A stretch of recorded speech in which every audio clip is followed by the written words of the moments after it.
Hello and welcome to Better Under Pressure.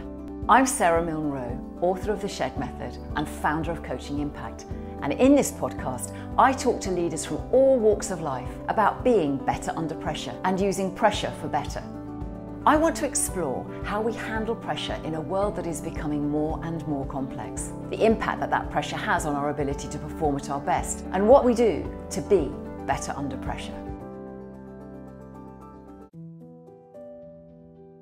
Months of stress, months of heavy travel, months of the emotional load, dealing with a sick father who was about to die and a highly pressurized job. And all these things came together and this massive blood clot jammed itself into my lungs and I almost died. And I ended up for 4 days in an ICU unit. And they said, I remember them saying, if you got on that flight the next day and that clot had moved the way it did, you would have been dead. So that's my long, slightly dramatic story of when the pressure became too much. Today I'm talking to Rob Bullock, executive producer at Left Bank Pictures, one of the UK's leading independent drama production companies, where he's produced a slate of premium drama productions for Amazon, HBO, Sky and YouTube. He's currently in production on 2 new returning dramas for Netflix. He started his career at Granada TV as a graduate trainee and then as a producer in their comedy department. After completing an MBA at London Business School, he went on to produce a string of primetime dramas, including the much-loved BBC series Monarch of the Glen and Wild at Heart and the Suspicions of Mr. Witcher for ITV. Prior to joining Left Bank, Rob produced the multiple award-winning BBC AMC drama The Night Manager. In this conversation, Rob shares his strategy for managing the pressure of tough conversations, the importance of connecting to positive people, what he does to protect himself from absorbing other people's fear, and what he learned from that near-death experience. Rob, thank you so much for joining me in this conversation on pressure. My pleasure. So let's start with the first question, which I tend to ask everybody, which is when can you remember experiencing pressure? I think, like a lot of your guests, my first vivid memory of pressure is around my A-levels. And it was when I opened the envelope that had my mock results in it. And I got terrible. I got A, E, E. And I remember it was E in English, and that really stung as well, actually, because it was something that I felt that was part of something I valued English. I've always loved stories and words and sort of part of my self-concept, I suppose. And I felt really acutely, oh my God, I massively let myself down. I really don't want to be. I wanted to go to university to study English, and my teachers said to me, well, you can't apply anywhere because no one will look at you with an E mock, and so I don't know how far it was, about 2-3 months out from the actual exams, and my mum said I just went upstairs to my bedroom and I didn't come down. And I went into this sort of tunnel focused revision. And I remember just working and working and working and working. And what was really interesting about it was that I got to a point just before I sat the exams where I was like, my God, this is really interesting stuff. I really like this. I really like. And I suddenly got real insight into all the things that they'd been teaching and the whole syllabus. And I suddenly had this sense of being, God, it's all in me as well. And I'm really excited. And so I went into my exams with this sort of brimful of that, and I came out with 3 A's. I went on to sort of study English, do the thing that I wanted. It was an amazing turnaround. And I think I sort of thought, great, I can do that. If when push comes to shove, I can deliver. So I think I have got I do think I've got quite a positive relationship with pressure. I think I feel I'm good at dealing with it. And I think, another story that's sort of connected to the A-level story is a bit later in my life when I was at the very start of my career. And it was a similar moment of sort of pressure where I where I was applying for a job as a graduate trainee at Granada TV. And these are the sort of jobs that like hen's teeth, you know, thousands of people will apply for them. And I remember I've been doing sort of menial jobs. You start in TV as a sort of, I mean, my first job was being a dishwasher. And so, you know, in a location catering truck. So finally, this was an opportunity. And then I've been a runner making cups of tea for people. So finally, this was an opportunity to get, it was a year-long contract to be, you know, a really amazing step up into an industry that I was quite, you know, excited by. And I remember being up in Granada, and I sort of got through the first round, and I'd been sort of focusing on it. And they second round interview, they invited us up to Granada, and I was doing I sort of wandered off on my own briefly before my interview, and I found myself backstage at the Granada studios, and I suddenly walked around the prop store, and I got these. I'm getting it now. Actually, I got all these goosebumps, you know, on my, all the hairs on my arm stood up. I got so excited, and I got this incredible sense of excitement about this world of stories and making TV, and I think the combination of that sort of focus that I was bringing to my interviews, but also this combination of sort of enthusiasm and sort of passion, you know, a bit like what happened with the A levels. I got to the point where I was like, oh, actually, I really like this stuff. So it's that then, you know, and then I got through to the next round, and I got the job, it was this sort of a great moment where I thought, God, you know, when I'm really focused, I'm under a lot of pressure, but if I really care about what I'm doing, then there's a way through. Yeah, that's what I'm really hearing from both those stories, actually, is that connection to meaning. You know, it felt like you had become disappointed in that result for English because that's actually what you really wanted to do. And so that sort of connection to why that subject meant so much to you galvanized you into being able to lock yourself away for that focused time and bring the focus to it. And then in the other Granada story, which that recognition or that connection to the future that you want to be part of, be it a props cupboard or be it where you experienced that goosebump moment, that to me is really emphasizing the strong role that a purpose or meaning or value has to enable you to do that rigorous focus that you're talking about. Would that be? No, I agree. Fair? Yeah, no, I agree, and I think we can get onto this later when you start talking about, you know, when pressure becomes overwhelmed, because I think that's one of the things that you lose. You lose the excitement, and you lose the lose that sense of purpose. Yes. And it's a growing awareness as I've grown older about that's actually suddenly becomes the way back. Actually, for you, you know. Oh, fab! Let's go there, Rob. Tell me about your first experience of noticing when that pressure doesn't involve sort of rigorous focus and is pleasurable, but it actually, you're talking a little bit there about a balance. I think that it can tip into a negative pressure versus a positive pressure. And given that's what I'm really interested in these conversations, is how do we turn pressure into something that's a positive force that enables us to grow, that enables us to be better and have a strong impact with it? Give us an example of when that has not been the case for you. Well, when my positive relationship with pressure became my sort of undoing. Yeah, or certainly became unhelpful.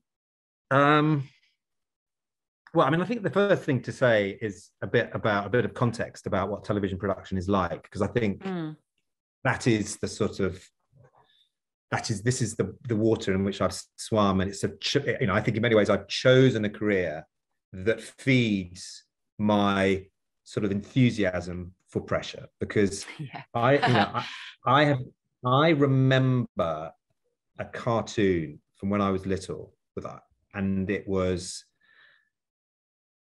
it's a snippet, and it's a I think it's a sort of a mouse on one of those old American rail car, sort of crank driven carts, and they're sort of cranking their car along the track, but at the same time they're laying the track ahead of them so that they can keep on moving along the track. And then a train suddenly starts to whistle in the distance, and it starts to catch up with them, and they're starting cranking faster and faster, laying the track faster and faster. That is what producing a television series is like. You often start without all the things you need to finish. You have to, by necessity, lots of different reasons. You get the thing going, you get the train moving before you've laid all the track. And so there isn't a sort of an adrenalized sort of rush about just getting to the end, keeping going, that is quite addictive. You know, it makes me feel very alive. I think I'd really have thrived in that environment. You know, the greatest pressure, I think the problem is you're sort of, as you get older, your capacity for handling pressure sort of grows, and you become more responsible in your job, and you take on more pressure, and you don't realize. It's a bit like that, you know, that thing about a frog in water. You know, you put a frog in cold water and slowly turn up the temperature. You know, it doesn't realize, you know, it never jumps out, even though the water's getting hotter and hotter and hotter. And I think it's a bit like that, what everyone's journey through their careers is like. I mean, I remember things when I was at the very start of my career that felt very, very stressful. So like, I remember when I had my first child, and I was producing my first drama series, I was very out of my depth. There's no training in television. You know, it is a process of just a series of, you know, trials by fire. You know, you just go from one fire to the next, and each time you're carrying the lessons you've learned from the last project onto the next, and you're always just a bit behind what you need to know. But I remember having to go up to Scotland to have a very difficult conversation with this actress, you know, the success of the show sort of slightly hinged on me having a successful outcome of this conversation. And the problem was, my daughter had kept me up all night crying. I mean, I hadn't had a single minute of sleep, and I really remember that sort of being on the train, going, I haven't slept all night, and I can't, you know, I'm going to fall apart. I'm going to fall asleep in this meeting, and I got through it, and I was amazed at the time. I was like, wow, she didn't notice that I was exhausted. Actually, turns out people that don't actually pay that much attention to you. They're too busy thinking about themselves. So I sort of, you know, I sort of got through that. And have sort of, I think over time, have sort of slowly just acquired more and more sort of resilience, and gone, okay, well, I can take more pressure. That's fine. I can take more pressure, you know. And because you can take more pressure, you get given more and more complicated projects. You're dealing with more and more complicated people. The stakes rise. And I think gosh, this is turning into quite a long answer. I'm sorry. It's okay. Keep going. Well, it's going to go into quite a story. So, okay, the destination of this journey that it turned out I had been on across my sort of 20s and 30s, which is like, you know, I'm desperate to succeed, desperate not to let myself down. That same thing that was in me about English, not letting myself down, that has driven me to sort of do more and more. And I was a freelance producer, and I was doing pretty well. And I was overseeing a show in South Africa, big science fiction series for one of the streamers, and it was a big opportunity. A lot, you know, it was very important to the production company, so they were breathing down my neck to make sure that the show was a success. And I was the executive producer, which meant I was sort of overseeing the production. I was supposed to be based in London, which was important to me at the time, because my father was coming to the end of a journey he had been going on with Alzheimer's. Okay. And he was becoming increasingly frail. And I was dealing with that. And then just before we were due to start filming, my series producer, who is my senior producer on the ground, the person who just runs everything and makes sure that the day-to-day physical production happens, he stepped away from the project and said, I'm he got another job. He jumped ship. And I remember thinking, there's nobody else I can get now to do this. So I'm going to do it myself. I'm going to take on his job as well, because I really want this show to be a success. And so I said to the company, I will do this. I will be the sort of exec producer, but I'll also produce the first block on the condition that I commute between because it's filming in Cape Town, that I commute weekly. So I will fly home to London on a Friday night, and I will fly back to Cape Town on a Monday morning. And what I set in train basically was a collision course with what you were talking about, this sort of moment of overwhelm, where I remember feeling increasingly I'm failing at everything. I'm failing at being a good son, because I'm not there with my dad enough. I spend 2 days with him in London, and he's very ill, and then I leave him for the rest of the week. So I'm not being a good son. I wasn't being a good dad or a good husband, because I was sort of flying home, saying hello, goodbye to my family and kids, going down to see my dad in Sevenoaks, and then sort of coming back to London, repacking, getting on a plane. And I wasn't being a good producer, because I was increasingly exhausted. I was not sleeping well on the flights. And I just found myself being ground down. And then I had this very physical manifestation of it, because it's ironic. Stress is something, one of my first symptoms of stress is I sigh. I get a problem breathing. And recently I heard my daughter sigh in the kitchen. I went, oh, Poppy, what's the matter? And she said, there's nothing the matter. I was just copying you. And I realized she was just teasing me, because she'd heard me sigh. And anyway, I have this thing with breathing, that what happened to me is that I suddenly had a pain in my chest on a Thursday. I was due to fly back the next day. And on Thursday, I woke with a pain in my chest. Over the course of the day, the pain got worse. I found myself found it harder to breathe.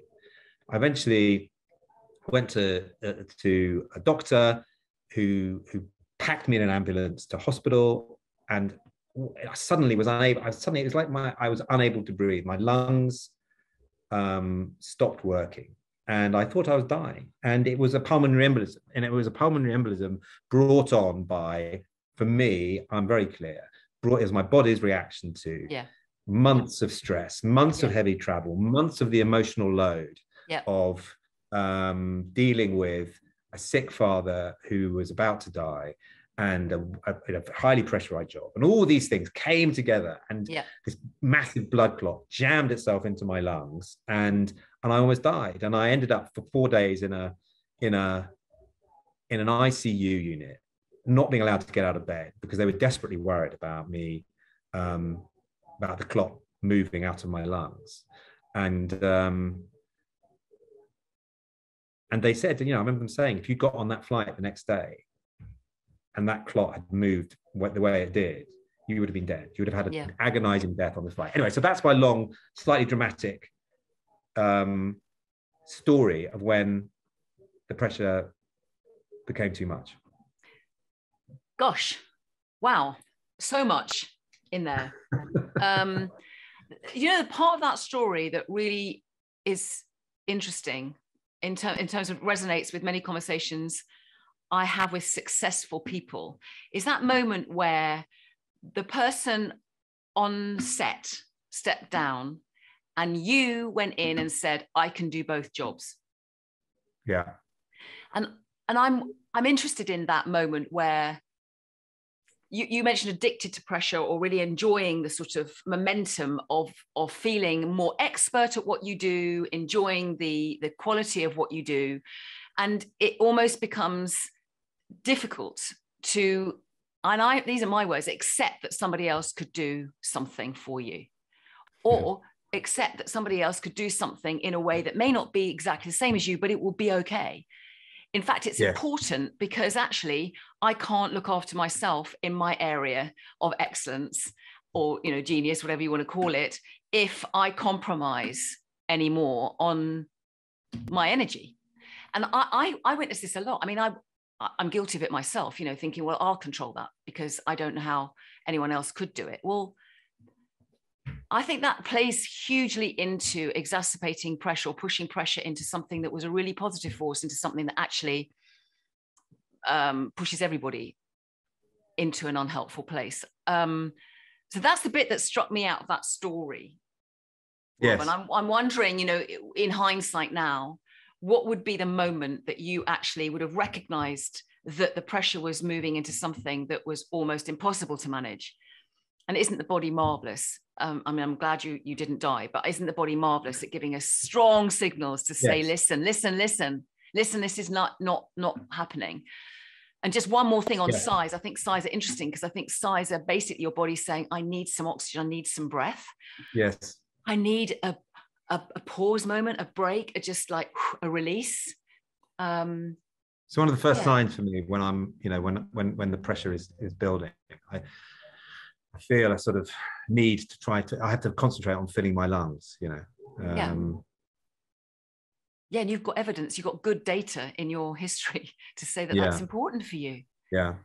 It's interesting what you were saying. And I think this is probably a subject for another podcast, really, but that need to, you know, go back to what I was doing before in a way, that's what I did. I chose to take on this old role. Right. And I do think that I think it is one of the challenges of your career is that you often start with a certain set of skills that, you know, I was a freelance producer for many years, and I could have been promoted. I could have accepted promotion to executive producer earlier, but I didn't. I loved being a producer. I loved the human connection of being with a group of people and being at the heart of that and looking after them and helping solve problems with them and going on this amazing sort of journey with them, making something, you know, that whole thing I loved, and I missed it, you know. I miss when because I'm executive producer, I oversee people. I mean, I'm here in London, there's a whole team of people in another country at this very minute going through a whole load of pressures, and also a load of joys, you know. And I sort of miss that, and I think that yes, maybe that missing it was a factor in, you know. I think it's I've never thought about this before. Reflection. Sorry, well, I've never thought about. I mean, this is why I love talking to you, Sarah. You make me think about, you know, the narrative that I have created in my head, and you make me question it. And the narrative that I have had about that era that led up to me getting a pulmonary embolism was almost a sort of self-sacrificing heroism. I decided to save the show by doing this thing that was, you know, forced on me. It wasn't forced on me. There was another solution. I could have protected myself better.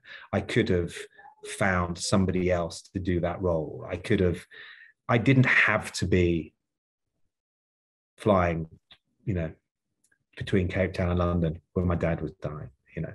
Yeah, and I think what you're raising for me is that question of, as we get more senior in our career paths, we often leave behind some of the things that actually attracted us to want to do that job in the first place, that fuels us, that gives us, you talked about the human connection, and that matters to you. And often when we become more senior, we get further and further away from people, funnily enough.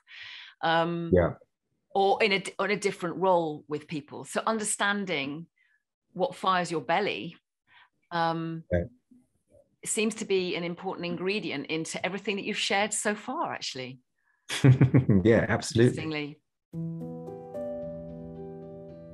I'm so struck with what I felt and saw when Rob described what he missed as he became more senior. He visibly lit up when he reconnected to the energy that he gets from working with others.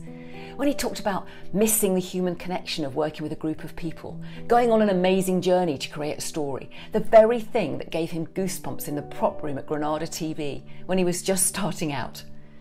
We sometimes inadvertently take on more because we are missing something that we fundamentally value. And then we reinforce the compulsion by telling ourselves an unhelpful story that no one else can do it, so it has to be me. I know that I can fall foul of this. It not only means we take on more, but also it runs the risk of being interpreted by others as a lack of trust in them. Here are a couple of questions that we can ask ourselves when we run this story. Firstly, is it actually true that only I can do it? And secondly, what am I missing? And how can I reconnect to it without saying yes to taking on more? So now, Rob, what always strikes me about the work you do, or on films generally, or sets, is that you've got this group of people that are creating a story in a set amount of time. They're working closely together, very closely together, to produce this result, and then they disband. So it feels like your role is to how do you fast form this very, very effective group of talented people to produce something exceptional in a short amount of time. That's very particular, isn't it, to your work, I think. Whereas in an organization, you might be doing that in different ways, but you've got a solid set of people that are working together for a longer term than 6 weeks, for example, or a longer term than 1 month. What sort of, as a leader, how do you manage those moments of pressure for a group of people that are only together for a significant amount of time to produce this wonderful, hopefully, result?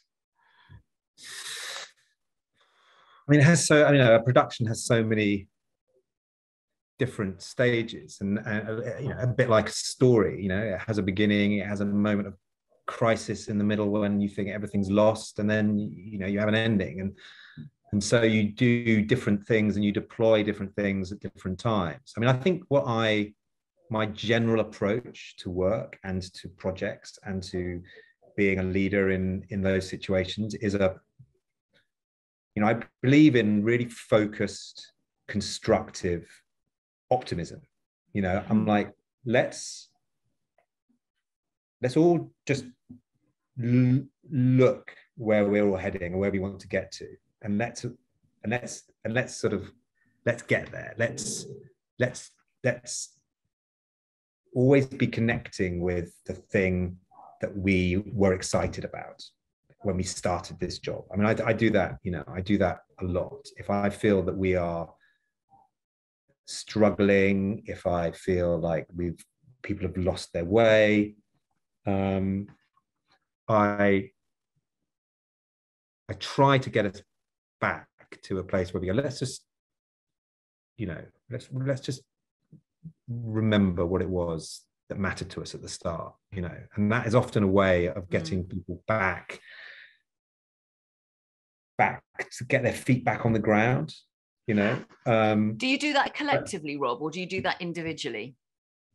Individually. I mean, it's very rare in productions to have the big collective. It's not like I sort of stand on set and do these big rallying speeches. It's not, it's very meetings driven in prep, and you have a series of meetings with lots of different people, and you're trying to connect all the best possible people to create the best possible team. And then I try to sort of just keep that enthusiasm and that momentum and that excitement. That's the pushing sort of positivity that you need to bring to a project, because people look to the producers for clues about what they're working on, and they want to feel excited. They want to feel that it's quality. They want to feel that that the people who are in charge are sort of care about what they do. So I do a lot of that. And then when it's bad, when we have those crisis moments, then I mean I'm living through one right now. And then you're in a mode where you're managing fear. You're dealing with people's fear, because fear is so contagious. Yeah. And in a situation where I have people who are coming to me, and they, in different ways, they are feeling that we're going to run out of track and that the train is going to come spectacularly off the rails. And it could be because they're, you know, all the different people bring all their different problems and personal worries to a project. And when things really get difficult, then that can be very, very very scary for people. And that's when people's behavior starts to get very erratic. That's when I have people screaming at me, when I have people screaming at each other, when I have a lot of decision making that's coming from a place of fear. You know, I'm scared, so I'm gonna, and suddenly people stop seeing, you know, what I was talking about before about, you know, let's remember what we were excited about. You know, people stop seeing that. What they start to see is, this is going to be a disaster. This is going to be an absolute disaster, and it's going to reflect really badly on me. And it's going to, you know, we're all only as good as our last job because we're all freelance. So everybody starts to panic, you know. And so at that point, I suppose I was listening to one of your previous guests talking about, or maybe it was you talking about this sort of air stewardess sort of mode. Oh, yes. Yes. And that's when I suppose I start doing that. And that's when I'm doing that. Everything's going to be okay. That's a really interesting point about how do you get yourself as the sort of leader, as the producer here? How do you prepare yourself for those conversations? Because I'm sure there's more than one conversation you have in a day. I think your point about managing fear is really pertinent right now. I think there are many conversations that I'm having in organizations around holding faith. How do you lead when people are losing faith, either in the market or the world or the environment or the decision makers?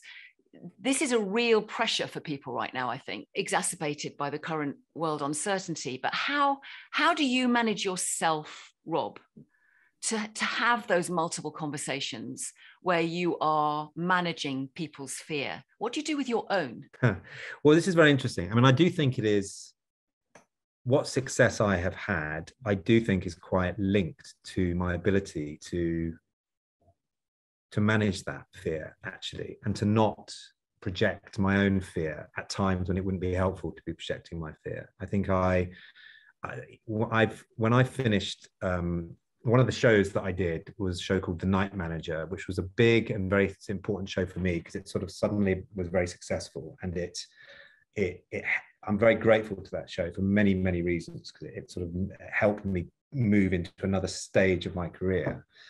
But the show itself was incredibly difficult and scary for me personally to make. There was so many things that could have gone wrong so spectacularly on that show. It felt like we were skirting the edge of a cliff the whole time for five months. And when we got to the end of it, I went out for dinner with our cast, and one of the cast members was this brilliant mimic.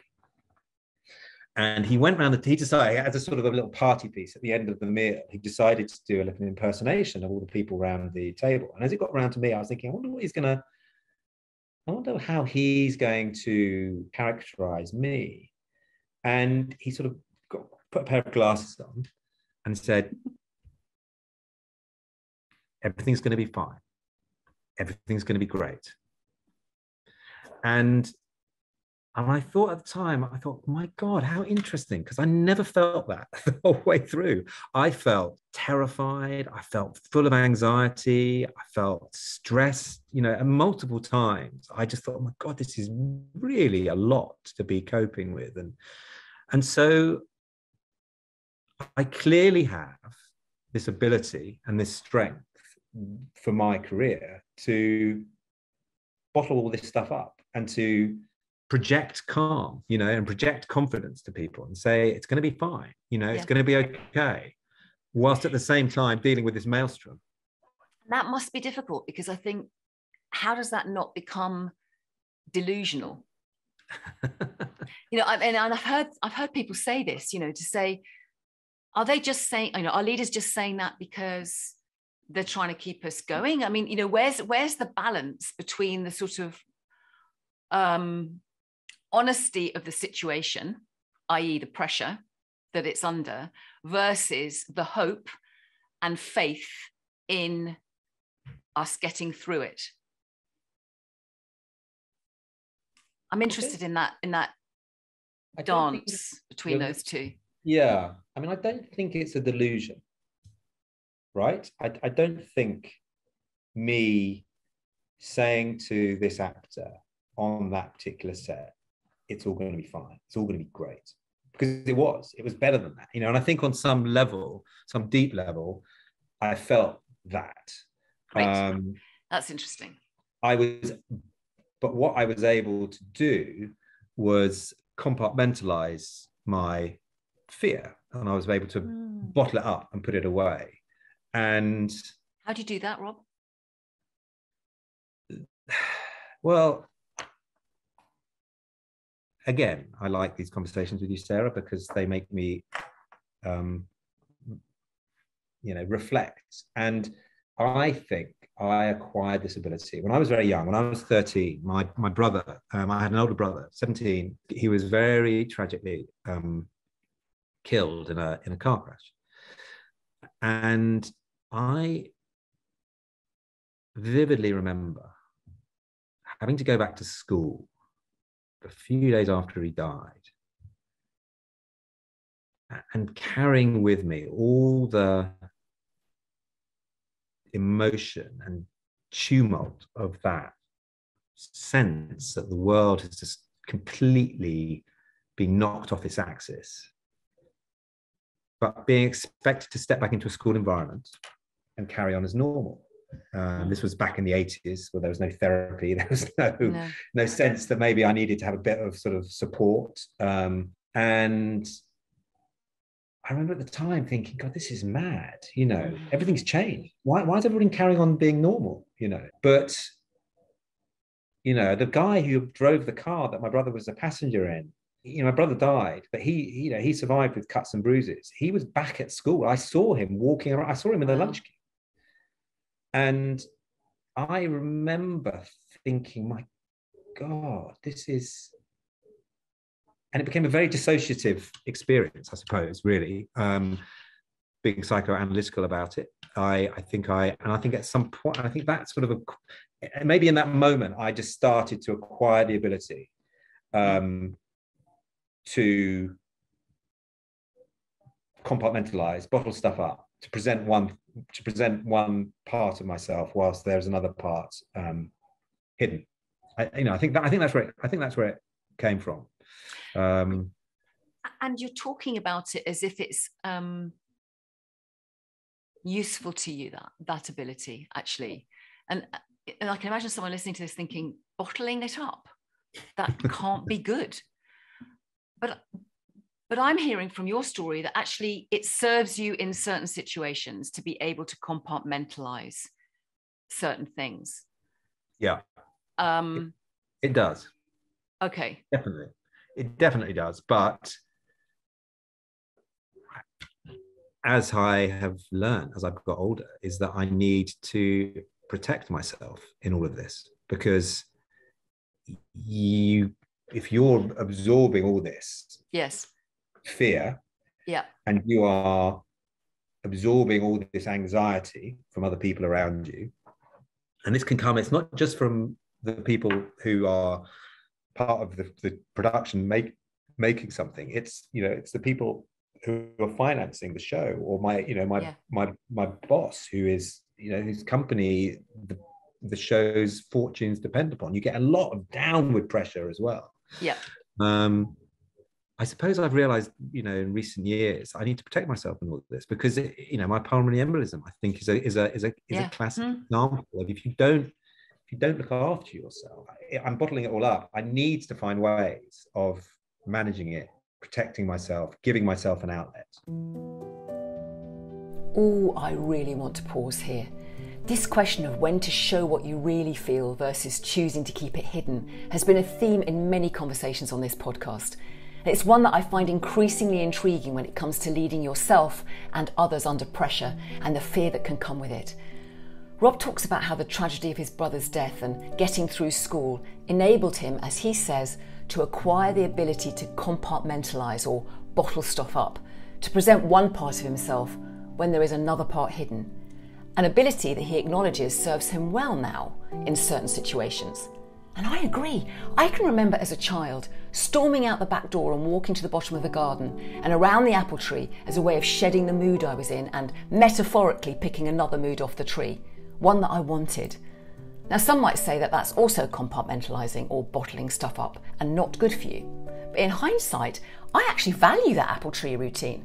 It helped me to acquire the ability to choose if I wanted to. That ability to choose our emotions rather than be ruled by them when we're supporting others or ourselves in moments of pressure seems to be a strong emerging theme in these conversations.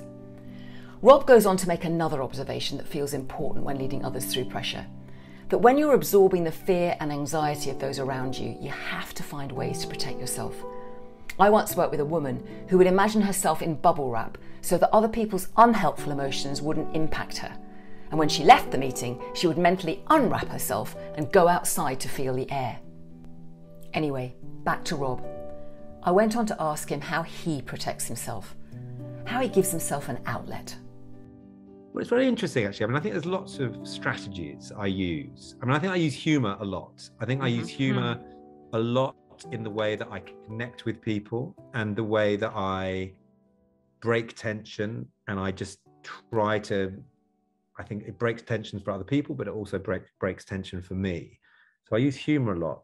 I think as I've got older, I've become increasingly mindful of the value of positive people who you can connect with and be inspired by. I have a small group of people who I consider to be sort of people who inspire me, people who bring out the best in me, people who connect me to the positive voices in my head that galvanize me. I've got somebody I used to work with, who I've kept as a sort of a mentor. I sort of, and I just see him intermittently, and he always just gives me just great energy. There's a boot camp, a Chiswick boot camp I do, which is sort of run by this woman called Rose, who is just this absolute font of positive energy. And I just, I love, and when I can, I do it with her, because I just love that sort of, I love the energy I get from her. My family, are massively important to me in terms of just keeping me sort of grounded, keeping me happy, so that's a massive, I think, I'm very conscious of the people around me now and making sure that I keep those connections and those groups, not just in the way that I build teams of people that I really want to work with, who I think are going to be brilliant, but also just in a sort of a more holistic, and then I do, thanks to you, I do the shed. I'm very focused on trying to keep all the good practices going. I love running, and it's something that I use to get myself out of negative mindsets. It helps me reconnect. I think that forward movement just really, I mean, we can sort of, one of the things I know you're going to ask me about things to pay forward, and I think that's one of the things that I would definitely I'll talk a bit about that, when we get there, because I do think that it's a sort of, it's been a very positive thing for me. But sleeping well, exercising, eating well, all these things, particularly in what I do, so much of what I do is about, if you've heard me sort of talk about positivity and sort of optimism and focus, I've got to be mentally I've got to be looking after myself, because if I'm battling my own demon due to lack of sleep, due to all the other myriad reasons, then I can't do my job. Hard though, isn't it? It's a hard yes, because it has to become a real deliberate effort to focus on that when the source of pressure might encourage you or tempt us to just keep going faster and to neglect some of these things that you're talking about, which seem really vital. That for me is one of the first signs that I am encountering real stress, is that all the good habits that I use and need to manage stress start going out the window. Yeah, I think that's a Those very, days, very common. Really hard. Yeah, very hard. Just before we go on to our pay forwards, Rob, I just want to ask you a question around the pressure of having a tricky conversation, which you've sort of hinted at in this conversation, that you have to have a lot of individual conversations. Could you just talk us or walk us through, what do you now know? What have you learned about yourself that allows you to have these trickier conversations in a way that moves both of you forward? What's your preparation technique for that? A, do you have one? And B, what is it? I think there's a sort of a long term and there's a short term in this. The long term is, it's really important to me to connect properly with the people I work with. You know, I want to have a meaningful connection with them as humans, not just as cogs in a machine that we're all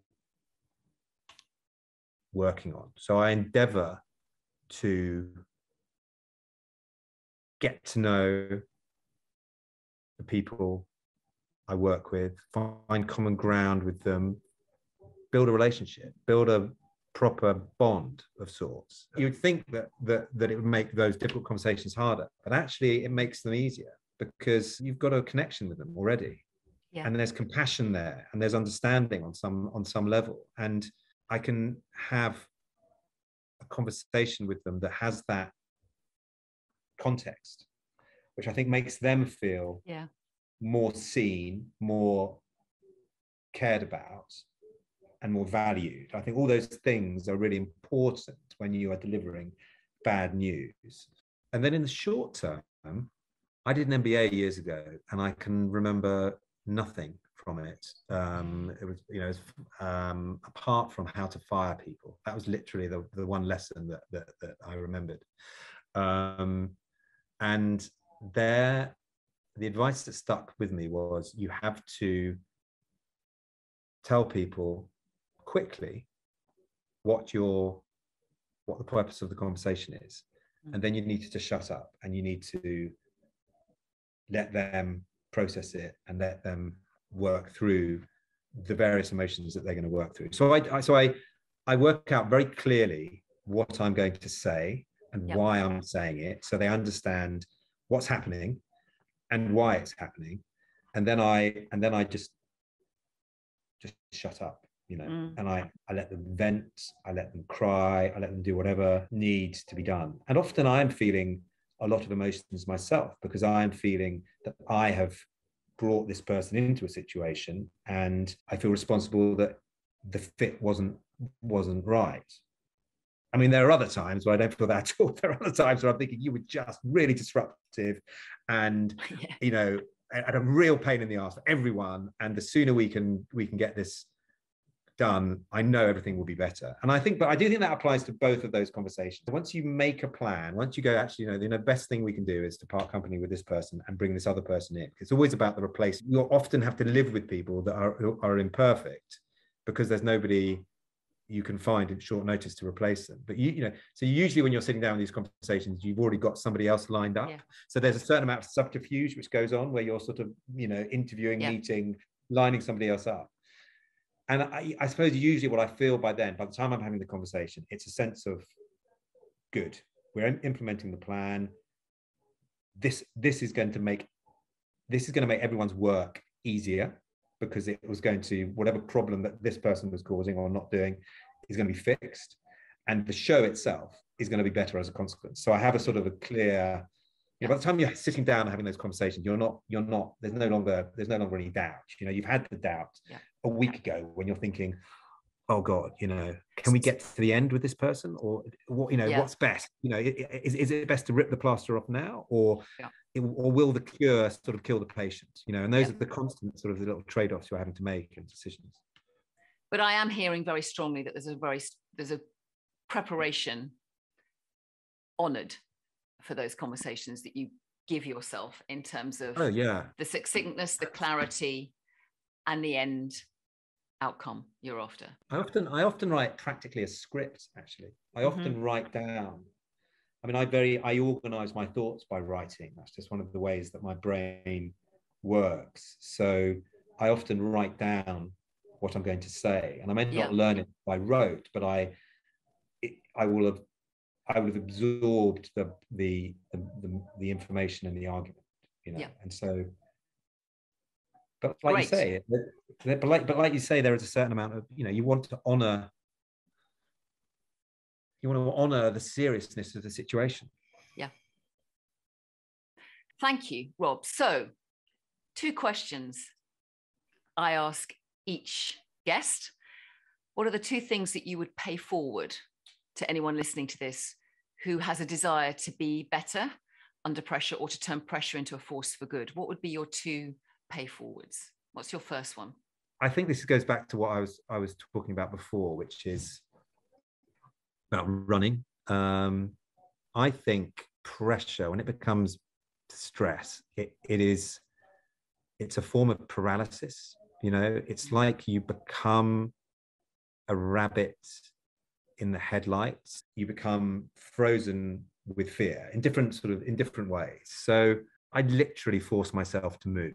You know, that is, I take myself out running. You know, and I find the sort of just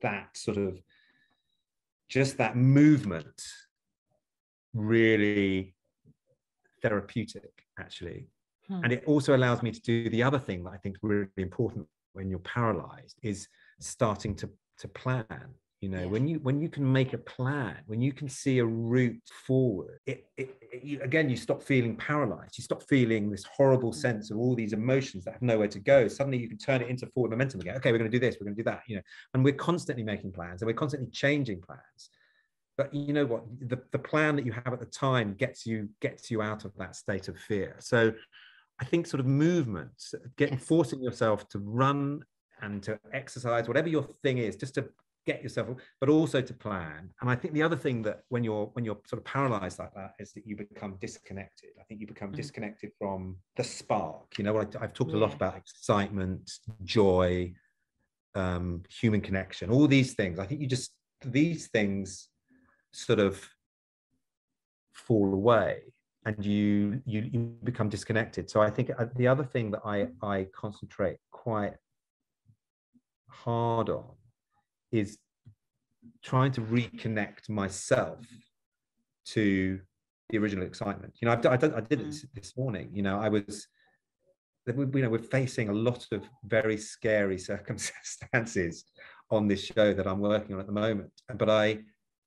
forced myself just to remind myself how excited I was when I got the show green lit. You know, it was a really big moment for me. You know, be careful what you wish for, Sarah. Anyway, but it was a really big moment, and I love the show, and I am excited about making it, and I'm proud of it, and all those feelings. I sort of force myself back into these sort of positive mental spaces. So I sort of do that, and I do that with the people around me as well. And that's a very important part of sort of reconnecting with the positivity. And I think I concentrate. A lot of problems for me often happen when I'm away from my family. You know, I was away from my family when I had my primary aneurysm. If I go back over all my other problem pinch points in my life, it's been often when I'm just disconnected from my family. So I get a lot of sustenance from my wife and my children, and they keep me grounded. So I try to reconnect with them. I'm really hearing that you're increasingly clear about what matters, actually, for you to stay better under pressure. I'm really hearing, as we've gone through this conversation, that real sense of clarity around your conditions for success, actually, Rob. And I love your phrase about connect to the spark. That really sort of resonates. Joy. Yeah. And also that your experience in The Night Manager is a useful one, because what you told us earlier is that you felt that was, you know, hugely under pressure as a show. And there were many moments where you didn't feel remotely as that member of the cast described you. So the more we have those in our bank, I suppose, of reference, it enables more confidence in these moments that you're currently in, because you know that you've been there before and it's been fine. In fact, it's been better than fine. Which is a beautiful segue into my next pay forward, Sarah. Good. Almost as if it was scripted, but it really wasn't. Because what I do, I look at these moments and I make myself look at them as opportunities, because I think there's an opportunity on two levels. It is an opportunity to grow. You know, I used to, when I was training for the London Marathon, I'd run past this boxing gym on the towpath every time, and every time I would see this sort of inspirational poster that was stuck outside it saying, if it doesn't challenge you, it doesn't change you. And I really believe that. You know, I really believe that the difficult times in our life do change us. And because I'm getting old now, I've started weightlifting with I take my family down to the gym every Saturday, and we all lift weights. I've been told it's good for, you know, when you get older, to build up your strength. And what's interesting about that is, you know, what I've learned is that muscles grow by being stressed and torn, you know, and it's the tearing of the muscle that allows, and then the repairing of the muscle that makes it stronger. And I sort of feel that sort of psychologically is how I think about what this process I'm going through now, you know, on this show. You know, it will just make me a little bit stronger. You know, the tearing, there is a purpose to it, you know, and there is a reward. I mean, painful as it is, there is a reward. There is an opportunity to get stronger. But the other important opportunity for me is these really difficult moments, I think, at work and in your family or whatever. They give us an opportunity to show what sort of person we are, because anyone can be well behaved and nice and kind and generous when the going is good and they're not feeling threatened and they're not feeling under pressure. It's what are you like when things are really difficult, you know? What are you like when it's really scary and pressured? Are you someone who's going to bring sort of encouragement, or are you going to bring blame? Yeah. Are you going to bring kindness, or are you going to bring aggression? You know, I know what sort of person I want to be. I know where I am on that spectrum, and these moments of pressure in our lives allow you to show that. Yeah. What a great place to stop, Rob. Thank you so much for your honesty and your openness. I'm very grateful. No, thank you, Sarah. You know, it's in no small part thanks to you that I'm able to talk about this with that openness, actually, and insight. So thank you. Thank you so much for listening to this episode of Better Under Pressure with me, Sarah Milne-Rowe. If you enjoyed it, please do subscribe and let us know what you found useful or what you'd like to know more about. Our aim is to share as many examples as possible of what people do to manage pressure for better. If you're interested in any of the practices mentioned, check out my book, The Shed Method. Alternatively, you can find us at Coaching Impact or me on LinkedIn and Instagram. Better Under Pressure was produced by the fab team at Smart Cookie Media. Thanks so much for listening, and until next time, goodbye.